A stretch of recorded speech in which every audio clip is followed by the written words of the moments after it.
Olá pessoas, eu sou Natasha Henneman, este é o Redemoinhando, sejam bem-vindos. Hoje é dia de mostrar e comentar um pouquinho com vocês as minhas leituras do mês de outubro de 2021.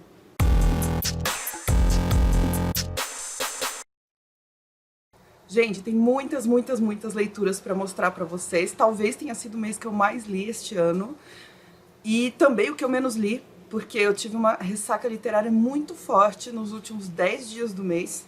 Então daqui a pouco podemos conversar rapidinho sobre isso. Mas eu queria apresentar os livros para vocês, comentar bem rapidamente, tentarei ser breve. E eu vou começar pelos e-books, pelos livros digitais que eu li durante esse mês. E o primeiro deles foi Festa no Covil, de Juan Pablo Villalobos, pela Companhia das Letras.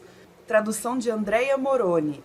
O livro Festa no Covil é de um autor mexicano e se passa também no México. É narrado por um menino, criança, não me lembro agora muito bem a idade dele, mas ele mora numa super mansão, tipo, numa mansão que tem um zoológico lá dentro, nesse nível. E você descobre que ele é filho de um grande traficante, um dos chefes do tráfico lá do México.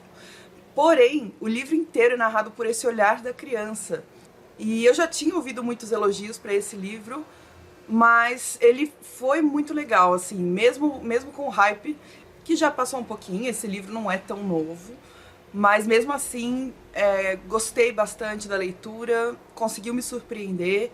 Ele é leve na linguagem, embora ele tenha coisas pesadas ali, só que como a criança ainda não entende completamente o que está acontecendo, as coisas ficam um pouco engraçadas às vezes pelo jeito que o menino narra.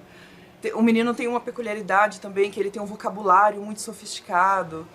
E ele vive isolado ali, com o pai e com os empregados da casa.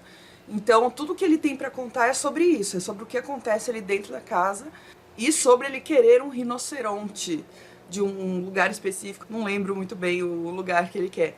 Mas é um livro muito legal, curtinho, fácil de ler e que acho que se insere um pouco nessa narcoliteratura que se chama, se eu não me engano. Vale a pena, fica de recomendação, porque eu gostei muito. O segundo e-book que eu li em outubro foi A Fogueira que Nunca Se Apaga, do Thiago Lee, editora Página 7. Foi uma leitura conjunta com meu grande amigo Menchique, que sempre me assiste aqui. Beijo, Menchique, tô com saudade. Ele mora lá nos Estados Unidos e a gente resolveu ler porque nós dois ouvimos o podcast que o Thiago Lee apresenta junto com a Jana Bianchi, que é o podcast Curta Ficção, então nós já somos fãs. E esse também é um livro bem curtinho. O Thiago Lee é de Sergipe. Esse livro conta a história do Moacir, que é um cata-lendas, uma espécie de caçador de assombrações. Ele tem também um aprendiz, que tem acho que 16 anos de idade. E eles recebem uma carta anônima pedindo ajuda para eles irem até um vilarejo chamado São João das Almas, porque lá tem uma fogueira que está acesa há 20 anos, uma fogueirona lá no meio da cidade, e por conta disso rola uma espécie de maldição e a cidade precisa celebrar toda noite, eu ia falar todo dia, toda noite precisa celebrar uma festa de São João ou uma festa junina. E apesar de a gente adorar a festa junina e estar sentindo falta agora na pandemia, imagina você ter que ir toda noite, ter que ir já é um problema, né? Toda noite durante 20 anos. Então ele vai pra lá investigar junto com o seu assistente e aos poucos ele vai pegando umas pistas, vai testando ali pra ver o que a fogueira responde. E também achei um conto muito divertido. Peguei agora no mês de Halloween e funcionou legal. Não deu medo, mas tem essa vibe de assombração que foi muito bacana, eu adorei ler e eu gostei muito dessa leitura. Eu achei também leve, divertida, curta, que às vezes a gente precisa, anota mais esse aí se você gostar desse tipo de leitura. E é um livro baratinho, no formato e-book, nem sei se tem formato físico, mas vocês podem checar isso, porque eu sempre deixo os links para todos os livros que eu menciono aqui, os links para a Amazon, e lá você consegue consultar as sinopses, os preços, os formatos e tudo que você quiser. Lembrando que se você comprar por esse link, você me ajuda aqui, ajuda a manter o canal produzindo vídeos gratuitamente, com frequência, e você não paga nada mais por isso. Só de você estar comprando na Amazon, clicando no meu link, ele já identifica que é como se eu tivesse recomendado aquele livro para vocês, e aí eu recebo uma pequena comissãozinha pela venda, tá? E muito obrigada a todo mundo que se lembra de comprar pelo link, que sempre me ajuda muito no fim do mês. E o terceiro e-book que eu li em outubro chama-se A Lista de Convidados, da autora Lucy Foley, pela editora Intrínseca. A tradução é da Maria Carmelita Dias. Esse livro, A Lista de Convidados, eu não conhecia e eu só li porque foi o livro que venceu a votação do mês do Piquenique Literário. Eu estou gravando este vídeo no sábado e amanhã, domingo, vai ter a discussão do piquenique, então ainda não sei o que as outras pessoas acharam, mas eu também achei divertido. É um livro de suspense, é um livro de um pouco de investigação, você se sente investigando um crime e uma situação toda que é muito estranha. Chama-se A Lista de Convidados porque você tem um casal que está noivo, um casal de gente famosa, basicamente, e esses dois famosos fecham uma ilha meio isolada na Irlanda, e eles montam ali o cenário do casamento deles, da cerimônia de casamento que vai acontecer daqui a um dia. E aí nós vamos acompanhando em cada capítulo o ponto de vista de alguns convidados, da própria noiva, a gente vai alternando pontos de vista. Não sabemos o que todos os personagens estão pensando, são personagens selecionados, então a gente fica sabendo da opinião talvez de uns 6 personagens diferentes, alternando os capítulos, e depois esses personagens vão se repetindo. Então você começa a montar as peças do quebra-cabeça.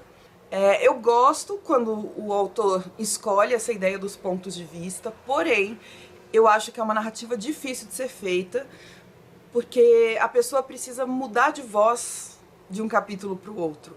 E eu não acho que isso aconteceu aqui. Para mim, é como se todos tivessem uma voz muito parecida, mas de qualquer jeito eu achei interessante, eu fiquei presa na leitura, é uma leitura bem fluida, então é daquelas leituras de entretenimento que também às vezes a gente precisa. Esses 3 primeiros livros aí que eu falei, que eu li em e-book, estão aprovados como essas leituras de entretenimento. Eu li também este que eu mostrei para vocês há pouco tempo em um book haul, Júlia, Aventuras de uma Criminóloga. Este é o volume 1, chamado Os Olhos do Abismo, e o roteiro foi escrito pelo Giancarlo Berardi, desenhos de Luca Vanini, capa de Marco Soldi e tradução de Júlio Schneider. Este quadrinho é um quadrinho todo em preto e branco, e ele foi indicado por alguém aqui nos comentários, e eu fui atrás, que eu tava a fim de ler algum quadrinho, e aí aproveitei que esse tem também essa pegada policial e detetivesca. A Júlia é uma detetive, uma espécie de detetive, é uma criminóloga, e ela vai investigar um caso de um assassinato serial de mulheres. Então algumas mulheres diferentes ao longo dos dias vão aparecendo mortas de forma muito violenta pela cidade. Não gostei muito do livro. Eu acho que ele tem problemas grandes e não me atraiu tanto em outros aspectos. Primeiro, a protagonista achei morna, não entendi muito bem as motivações dela. Esse é o primeiro volume, né? Tem outros. Então, muito provavelmente é nos outros que essas motivações todas vão ser explicadas. Só que eu não vou ler os outros. Então eu fiquei sem saber mesmo. Outra coisa, achei as personagens femininas mais sexualizadas do que as personagens masculinas, exceto uma personagem negra que é retratada com traços bem diferentes. Deixa eu ver se eu acho aqui pra vocês. Então aqui a gente tem a Júlia, por exemplo, se vestindo, né? Então vê que ela tá bem sexy. E aqui temos uma outra personagem que é a empregada da Júlia, empregada doméstica. E eu achei a forma que ela é retratada muito, muito discrepante em relação às outras mulheres da série. Isso realmente me deixou com o pé atrás. Outra coisa, o vilão desse livro, desse quadrinho, achei super previsível. Eu sou muito ruim de adivinhar e eu adivinhei tipo na metade da história. E também, ainda falando das personagens mulheres, repete-se esse trope que se chama, né, uma espécie de clichê de mulheres sendo mortas violentamente para motivar alguma coisa. E é o que acontece aqui. Então, de uma forma geral, eu não gostei desse quadrinho e não é um que eu recomendo. Eu acho que tem muito mais problemas do que pontos positivos. Peguei um de surpresa, assim, para ler, ele não estava nos meus planos, O Ano do Pensamento Mágico, da Joan Didion, pela editora HarperCollins Brasil, tradução de Marina Vargas. A Joan Didion é uma autora norte-americana. Este é um livro de não ficção em que ela conta o processo dela de luto em relação ao marido dela. Porque a situação em que ela se encontra é a seguinte: a filha dela, a única filha dela, que é tipo a menina dos olhos dela e do marido, está internada numa UTI em coma já há alguns dias. Todo mundo tentando investigar o que estava acontecendo e tal. Eles estão então no pico do estresse. E aí voltam para casa depois de um dia de visita em que ela está desacordada. Voltam para casa, se sentam para jantar e o marido dela tem um ataque cardíaco fulminante. Ele morre na hora. Então a Joan Didion, que é jornalista, começa a narrar pra gente tudo o que ela sentiu de uma forma bem informativa mesmo, cheia de referências. Eu acho que muitos autores norte-americanos têm esse estilo de colocar muitas referências, muitos detalhes dos lugares onde eles estão. E pra mim não ficou cansativo. Eu acho que algumas pessoas não vão gostar tanto assim desse tipo de escrita. Eu gostei. Aliás, gostei muito, e este é um tema que me atrai bastante, o tema do luto, de como as pessoas lidam com a morte. E nesse caso ela se vê completamente sozinha. A filha tá desacordada e o marido de repente morre. E o marido foi um companheiro muito próximo dela por muito tempo, não lembro se eram 20 anos, 30 anos. Então foi um trauma para ela e ela vai contando tudo. Ela vai contando como é que ela estava percebendo as coisas. Ela conta que, o nome do livro, né, O Ano do Pensamento Mágico, durante um ano inteiro ela fica esperando que ele volte, magicamente, porque ela sabe que ele morreu ali na hora, racionalmente falando. Mas mesmo assim ela não aceita, ela fica tentando mastigar aquilo internamente. Externamente ela tá parecendo muito bem. Tem umas falas aqui dos enfermeiros, da psicóloga, que falam, não, ela tá bem, pode conversar com ela, pode contar tudo o que aconteceu. E ela tá completamente perturbada, de luto por dentro. Então é um livro muito forte, gostei muito, mas acho que não é todo mundo que vai gostar tanto assim, por causa do estilo de escrita.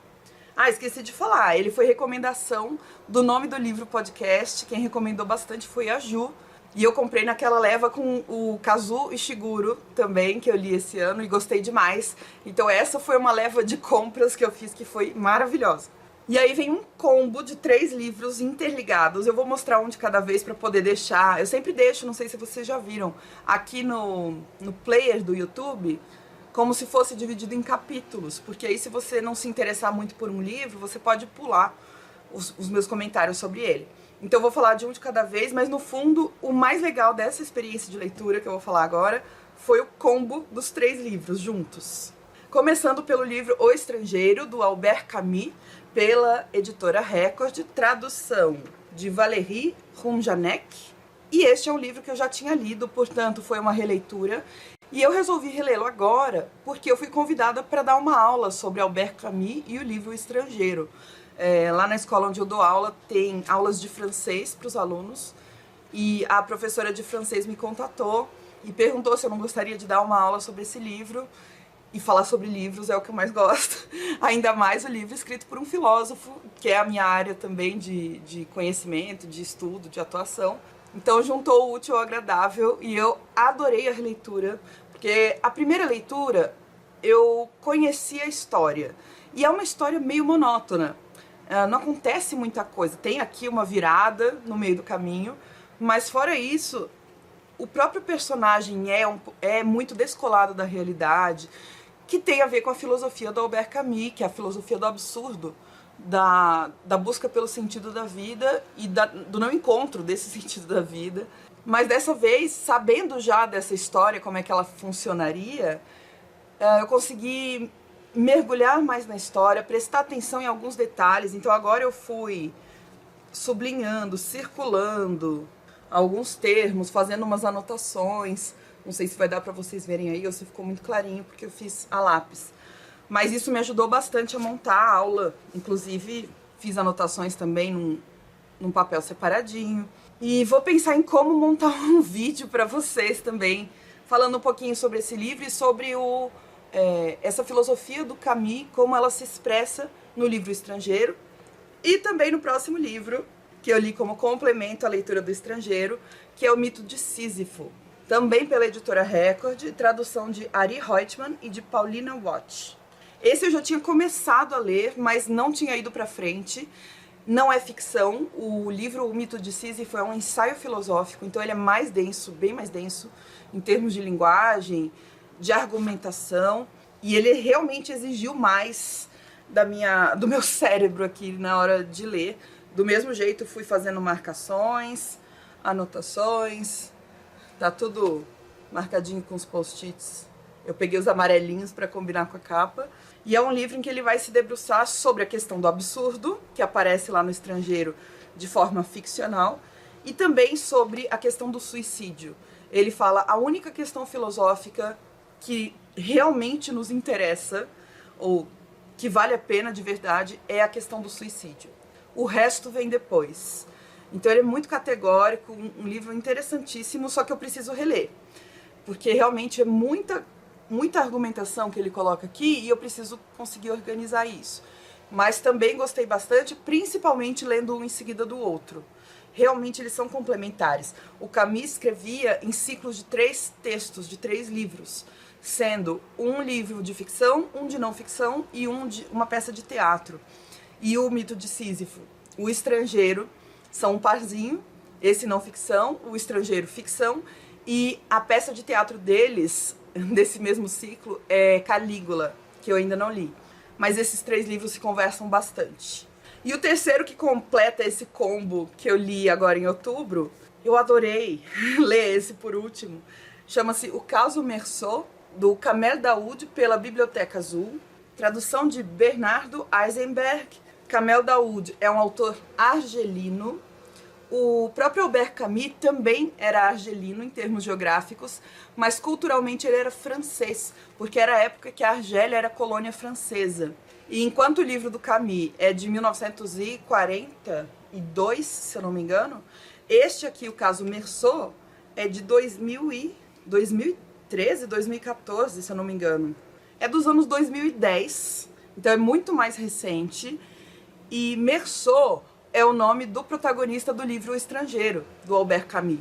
Naquele livro, eu vou precisar dar um spoiler, mas que não estraga a história do estrangeiro. No livro O Estrangeiro, o personagem Meursault, que é o protagonista, mata um árabe. Isso vai ser motor para um monte de outras coisas. Mas é isso que ele fala no livro, que ele mata um árabe meio sem motivo, e esse assassinato vai ter algumas consequências. Mas fora isso, este livro, O Caso Meursault, conta o ponto de vista dos árabes desse acontecimento contado no livro O Estrangeiro. A narração aqui é feita pelo irmão do árabe que foi morto pelo Meursault, e ele começa a se questionar um monte de coisas que são super atuais. Por exemplo, por que o irmão dele não é nomeado no livro do francês? Ele considera o Albert Camus francês. Então esse narrador está conversando com um estudante universitário parisiense, e é como se nós fôssemos esse estudante universitário. Quando você está lendo, você sente que ele está conversando com você. E ele fala assim, no livro do seu herói, o meu irmão não tem nem nome. No sentido de, ele não vale nada. A gente não vale nada para vocês. Nós, argelinos, que vocês chamam simplesmente de árabes, não valemos nada para vocês. E fala também sobre a guerra de independência da Argélia, que aconteceu nos anos 60. Então aqui ele coloca um monte de contrapontos ao livro Estrangeiro, que eu achei geniais. Eu gostei muito, mas pra mim esse livro só faz sentido se você ler antes O Estrangeiro. Eles também são um parzinho, diferente do Mito de Sísifo ser um parzinho também, né, com o Estrangeiro. Então esses 3 aqui, ó, são muito interessantes de serem lidos um em seguida do outro. Se você não curte muito não ficção, esses 2, O Estrangeiro e O Caso Meursault, um em seguida do outro. Porque O Caso Meursault traz muitos detalhes do livro Estrangeiro, que se você deixar para ler muito depois, acaba perdendo algumas coisas aqui do livro. Mas foi muito legal essa experiência de ler os 3 em sequência. Ah, e a aula foi muito boa também. As meninas que estão fazendo aula de francês, as alunas, estão lendo no original em francês. Eu não tenho essa habilidade ainda. Um dia eu aprendo francês, mas a minha aula foi em português mesmo e deu tudo certo. E aí eu li um que também não estava nos planos, mas que foi recomendação de uma aluna minha, chamada Helena, que eu adoro demais. E a Helena me recomendou, na verdade, um anime chamado Uma Vida Imortal. E aí eu fui procurar e na Amazon tinha o mangá. E eu comprei o volume 1, Uma Vida Imortal, da autora Yoshitoki Oima, autora japonesa, pela editora New Pop, e a tradução também é da New Pop. Esse livro conta sobre um ser que não é definido, é tipo um princípio vital. Olha só como é que começa. Ele é todo invertido, porque é em japonês, então, na sequência que a gente costuma ler, da esquerda para a direita, eles vão ao contrário, da direita para a esquerda. Então o livro ele é ao contrário do que a gente está acostumado. Aqui, ó, o primeiro capítulo começa com uma esfera. É esse o ser, como se ele fosse um princípio de vida mesmo. E fala assim: no início era uma esfera, mas não uma esfera qualquer, pois podia copiar e alterar a sua forma para todo tipo de coisa. Eu decidi jogar isso nessas terras e observar o que aconteceria. Então essa esfera vai começar a tomar formas diferentes, formato de pedra, como está aqui. Depois começa a se tornar musgo e vai começando a se apegar à vida. Primeiro se torna seres imóveis, seres minerais e depois vegetais e até chegar a seres animais, um lobo, por exemplo. E a partir daí, esse ser que não sabe viver muito bem, não tem esse instinto de sobrevivência, começa a se virar, só que esse lobo encontra um menino que está isolado numa espécie de vilarejo abandonado, super cheio de neve, aquele frio, e eles começam a sobreviver ali. O menino muito apegado ao cachorro, ao lobo, né? Na verdade é um cachorro. É um cachorro que era do menino, foge, o cachorro morre e esse ser toma conta do corpo do cachorro. Então o cachorro meio que volta pro menino, por isso que o menino é muito apegado a ele. E eles vão sair numa migração e vai acontecer algumas coisas. É muito interessante. Porém, ele tem, tipo assim, 15 volumes. Aí eu fiquei com preguiça. Não porque a história não seja boa, eu gostei da história. Aliás, foi o primeiro mangá que eu li, hein? Eu nunca tinha lido mangá, isso foi novidade. Gostei muito dos traços, que é uma coisa que às vezes eu não tô muito acostumada no mangá. Mas esses eu achei traços muito bonitos. Olha só. Eu tive que me acostumar com essa ordem diferente de leitura. Mas tranquilo, né, gente? É assim mesmo. E gostei bastante. Só que eu acho que eu não vou continuar porque são muitos volumes e eu tenho preguiça. Simplesmente. Mas foi legal a leitura. E eu li esse mês um que eu estava adiando. E chegou a hora dele, porque foi o livro escolhido para o Quilombo Literário, clube de leitura da Ellen, querida aqui de São José. Eu vou deixar os links para o Quilombo Literário e para o Piquenique Literário, que são os dois clubes de leitura que eu participo, assim, todo mês. Aí no box de descrição, vocês conseguem pelo Instagram do Piquenique e do Quilombo ter todas as informações sobre quais serão as próximas leituras, que data, que horário, como é que acontecem os encontros, tá? E este foi o encontro que aconteceu hoje, no dia que eu estou gravando, no sábado que eu estou gravando, agora no fim do mês, que foi o livro Kindred, Laços de Sangue, da Octavia Butler, pela editora Morro Branco, tradução de Carolina Caires. Eu era uma das poucas pessoas que ainda não tinha lido o Kindred, aliás, um livro que muita gente me recomendava, mas eu tinha esse medinho de me decepcionar, porque era tanto elogio que eu ouvia, que eu ficava com um pouco de receio de não gostar tanto assim, de não estar à altura das minhas expectativas, porque eram muito altas. Mas, gente, cumpriu as expectativas, é um livro muito bom, pelo menos eu achei, e o pessoal do Quilombo Literário também gostou muito. Conta a história da Dana, uma mulher nos Estados Unidos dos anos 1970, que foi mais ou menos a época que ela escreveu, que ela publicou, então do final do século XX. E a Dana é uma mulher negra, casada com um homem branco chamado Kevin, e eles estão de mudança. E no meio da mudança, a Dana se sente tonta, ela se sente meio mal, e quando ela cai no chão e abre os olhos de novo, ela não tá mais na casa que ela estava. Ela está no século XIX, 1800 e alguma coisa, no meio de uma floresta, e ela percebe que tem uma criança se afogando num rio. Então ela sai correndo, salva a criança, é um menininho ruivo, que ela descobre que se chama Rufus, ele deve ter uns 3, 4 anos de idade, e ela salva o menino, faz toda a técnica para ressuscitá-lo, porque ele já tá quase afogado. E quando ela tá fazendo isso, chegam os pais desse menino e ficam muito chocados com ela, por vários motivos. Primeiro, porque ela é negra. Segundo, porque ela tá fazendo essas técnicas que para eles são muito esquisitas. E terceiro, porque ela está usando calças e não vestido, saia. E ela descobre, então, que o que aconteceu foi que ela se deslocou no tempo do século XX para o século XIX e no espaço, porque ela foi para o sul dos Estados Unidos no século XIX, quando ainda havia escravidão. Então ela era uma pessoa negra que no século XX, obviamente, era uma mulher livre, porque a escravidão foi abolida nos Estados Unidos, oficialmente, pelo menos. E ela voltou para um passado o mais horrível que poderia ser, né? Um passado escravocrata e de muita violência contra pessoas negras.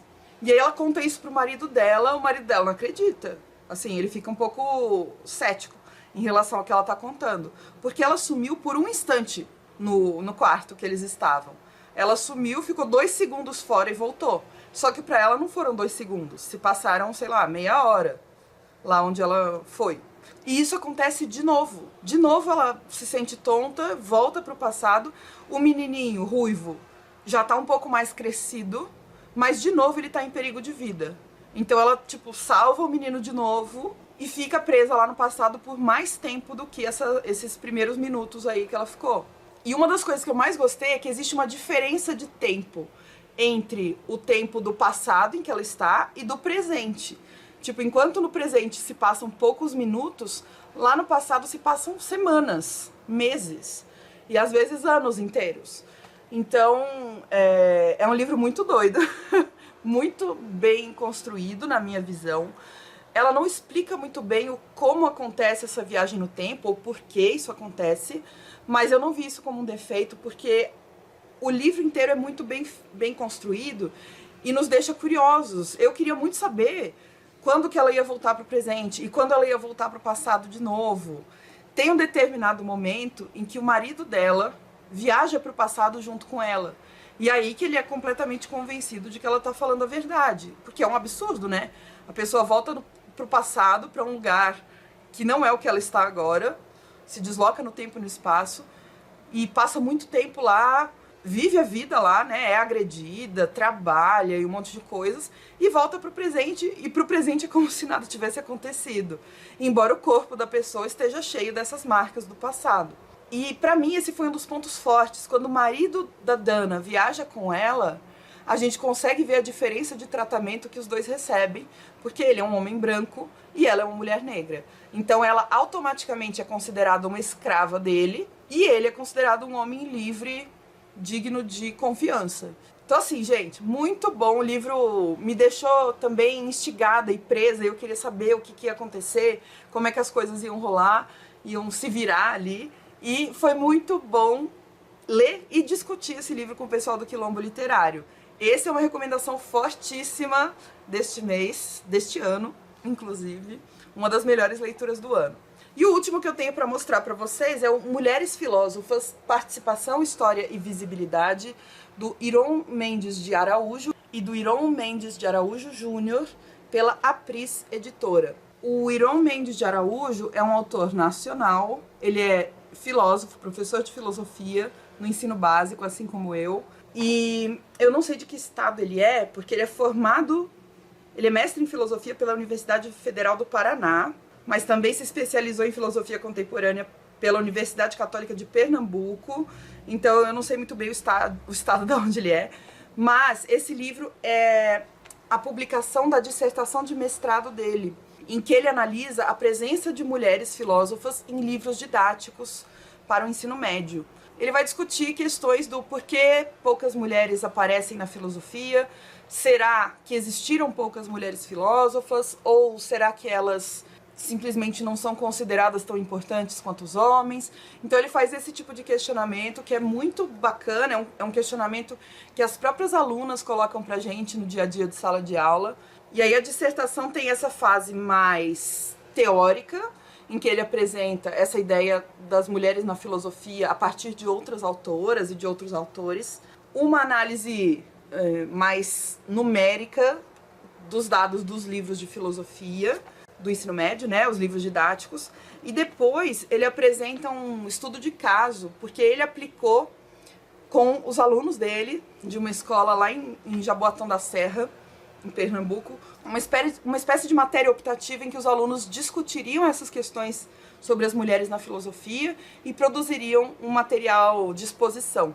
Então foi uma dissertação muito legal de ler, até fiz umas marcaçõezinhas, porque é um tema que tem me interessado bastante e vocês vão ver bastante sobre isso aqui no canal nos próximos meses.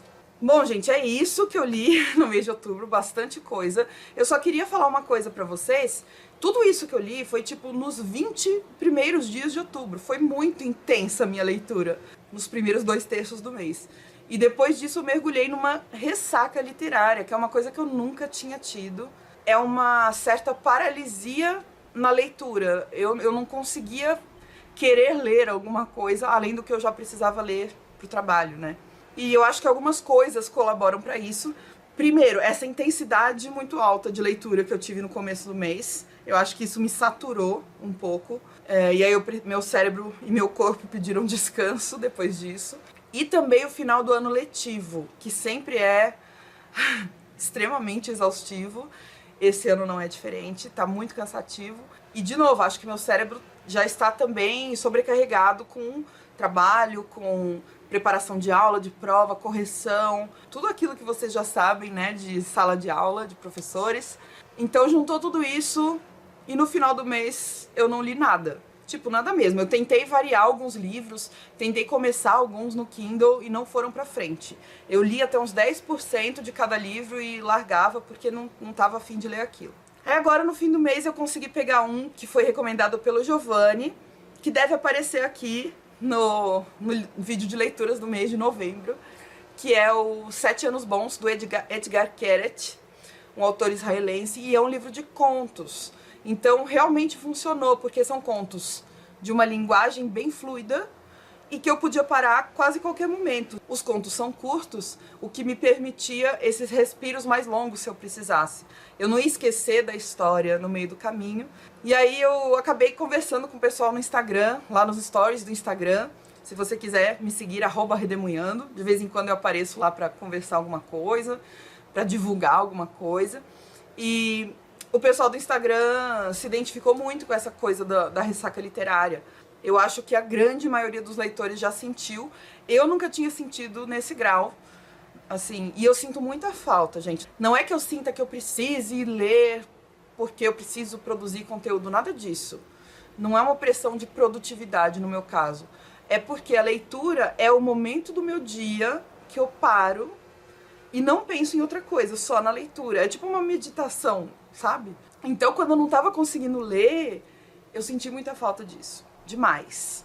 Mas agora acho que está tudo voltando aos eixos. Vou com calma, porque eu vi que eu ler muita coisa em pouco tempo me deixou um pouco estressada. E vamos ver como será novembro, que é o último mês de aulas, então também será intenso. Bom, é isso. Espero que vocês tenham gostado do vídeo, dos livros que eu apresentei aqui. Me conta se você já leu algum e me conta qual foi o melhor livro que você leu em outubro. Porque é assim que eu pego as dicas de vocês, tá bom?